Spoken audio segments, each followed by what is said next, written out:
There are several different ways to view Muhammad. Muslims, of course, believe that he was a prophet of God. Among those of us who reject Muhammad, there are some who claim that Muhammad knew that he was deceiving people. They believe that he was an impostor who manipulated people into serving him. I happen to believe, along with many others, that Muhammad sincerely believed that he was a prophet. The general criterion I use here is the same whether I'm evaluating Christianity or Islam or any other worldview. It's that if a person is willing to die for what he's saying, he probably believes it. In other words, liars make poor martyrs. There are lots of liars in this world. If you put a gun to someone's head over a lie, they're generally going to admit that it's a lie. People who are willing to die for their claims are usually people who wholeheartedly believe in what they're dying for. Based on the number of battles Muhammad was in and the various dangers he faced, I believe that he really thought he was a prophet. So I don't believe that Muhammad was intentionally using Islam for his own interests. However, there are a number of passages in the Quran and the Hadith which prove, beyond any reasonable doubt, that Muhammad's revelations were influenced by his desires. Let me give you 4 examples. First, Surah 4 verse 3 of the Quran says that Muslims can marry up to 4 women. But we know from references in Bukhari and other sources that Muhammad had at least 9 wives at one time. So why did Muhammad get more than 4 wives when the Quran says that Muslim men can only marry 4 women? Well, Muhammad received a special revelation, Surah 33 verse 50, which says that he, and he alone, could have as many wives as he wanted. Now, I don't know about you, but when the guy who's receiving the revelations starts getting special moral privileges, namely more sex partners than anyone else, I start getting awfully suspicious. Second, Muhammad had an adopted son named Zayd, who was called Zayd bin Muhammad, Zayd son of Muhammad. One day, Muhammad went to visit him and was greeted by Zayd's wife, Zainab, who was very beautiful and who was wearing very little clothing at the time. When Muhammad saw her, he supposedly received some sort of revelation telling him that he was going to marry her, even though she was already married to his adopted son, and Muhammad walked away praising Allah. Zayd found out that Muhammad was attracted to his wife. He divorced her so that Muhammad could marry her. Muhammad was worried about what people might think if he married Zainab, but then he began receiving revelations to justify the marriage.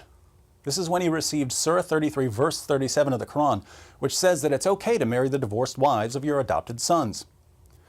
I've never met a person who struggles with this problem. I've never met someone who struggles with whether he should marry the divorced wife of his own adopted son.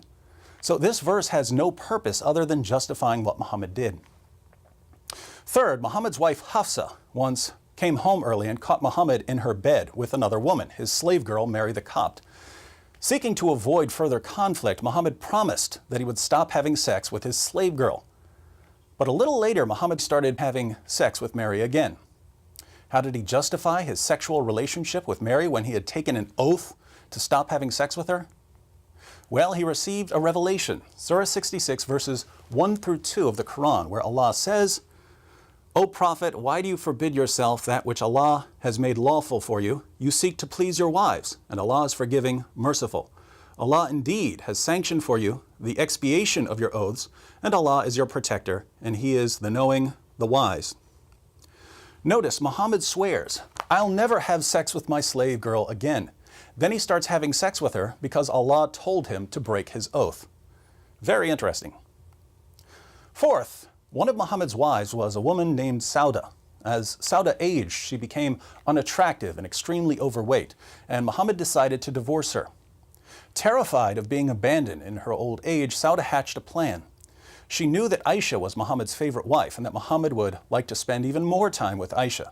So Sauda told Muhammad that if he would keep her as his wife and not abandon her, she would give her sex night to Aisha.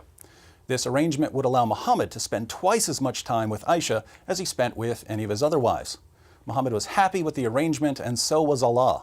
Allah praises Sauda in Surah 4 verse 128 for coming up with this solution after fearing cruelty and desertion from Muhammad. So Islam's message to women is this: if your husband's going to abandon you in your old age, just give up some of your rights and let him spend more time with his favorite wife.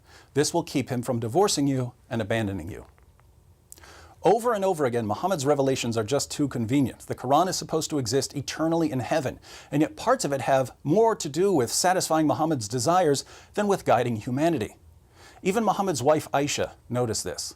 In Sahih al-Bukhari, Muhammad receives one of his morally convenient revelations, and Aisha says to him, I feel that your Lord hastens in fulfilling your wishes and desires.